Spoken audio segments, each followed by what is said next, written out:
Արմ հետքերով։ Չկա արձագանք։ Բաբկեն Թունյան։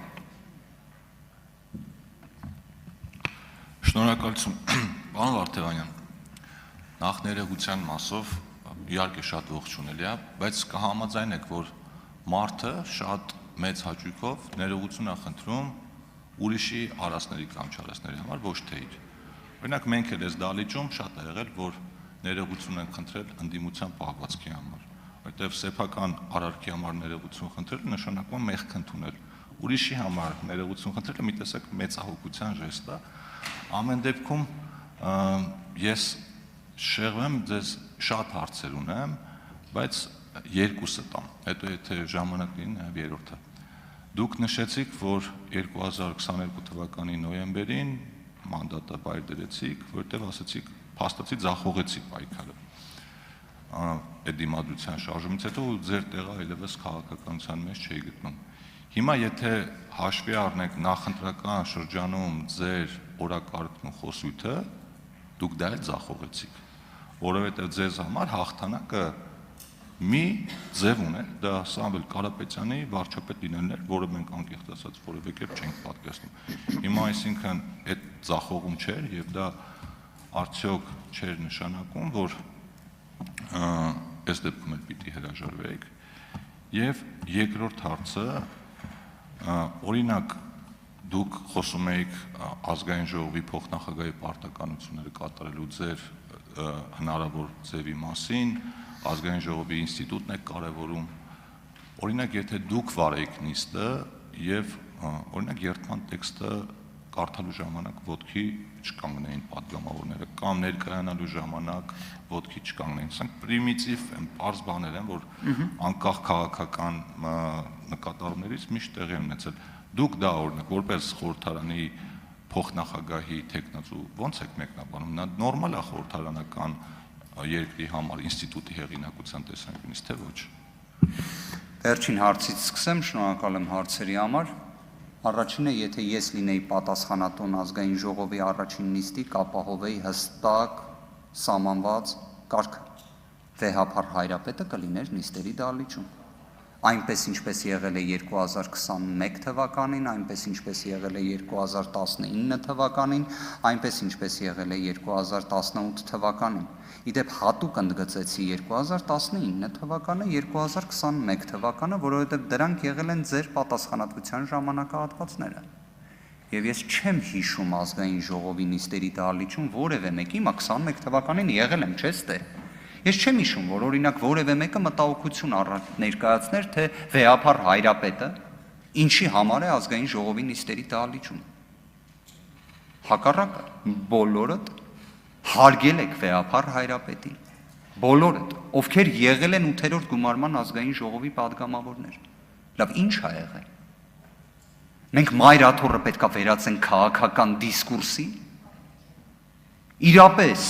ես լինեի պատասխանատուն, վեհափառ հայրապետը լինելու էր ազգային ժողովի նիստերի դահլիճում, երթման հետ կապված էլ որևէ խնդիր չէր լինի։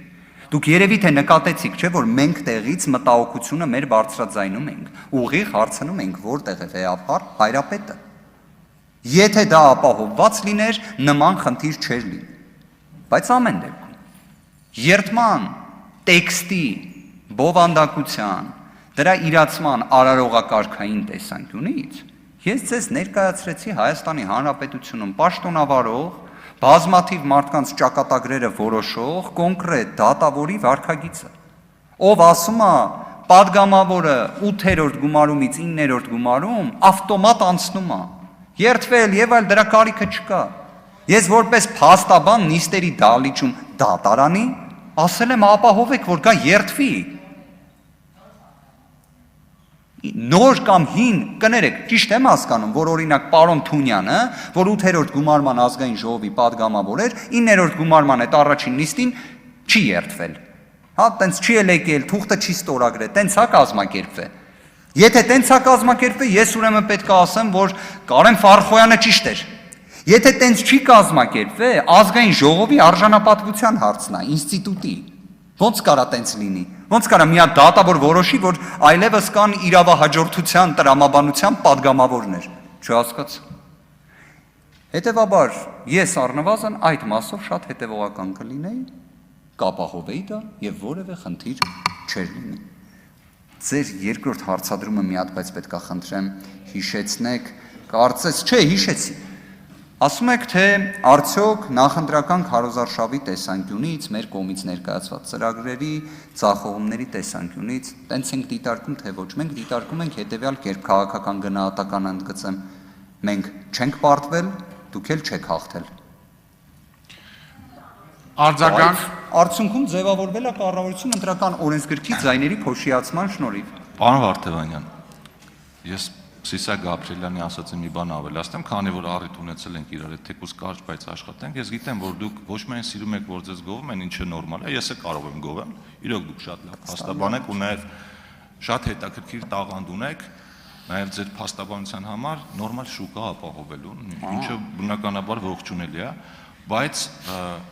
նաև ես հաճույքով եմ լսում ձեր ելույթները, ոչ այնքան ինչքան պարոն Եղոյանին իհարկե, բայց ձեզ լսում եմ, որովհետև ուզում եմ տեսնեմ, թե դուք ինչ պրոֆեսիոնալիզմով եք խուսանավում հարցերից։ Ես ձեզ երկու ուղիղ հարց տվեցի, որին այդպես էլ չպատասխանեցիք։ Բայց ես ձեզ երրորդ հարցն էլ կտամ առիթից օգտվելով։ Դուք նշեցիք, որ ձեզ տպավորել է Ուժեղ Հայաստան դաշինքի առաջնորդի տեսլականը։ Մի հատ խնդրում եմ, քանի որ ուրիշ առիթներ չի լինում ձեր խմբակցության մասին հրապարակային տեսակետ հարցնելու պաշտոնական, հատ դուք կներկայացնեք ձեր կուսակցության գաղափարախոսական կամ ուղղվածությունը կենտրոնամետ է, պահպանողական է եւ նաեւ Սամվել Կարապետյանի դոկտորական դիսերտացիայի թեման։ Ո՞ն է մոտավոր ինչի մասին էր։ Շնորհակալ եմ։ Բոլոր դեպքերում մի հատ հանգամանք ընդգծեմ, դա հաշվի առնեք, քանի որ երկար չի նիստերի դահլիճում չէ։ Առնվազն պատգամներից մեկը նաև մանրամասն իմ հայտարարագրի վերաբերյալ վերլուծություն էր արել։ Պարոն Թունյան, անկեղծորեն եմ ասում, որպես փաստաբան իրականացրածս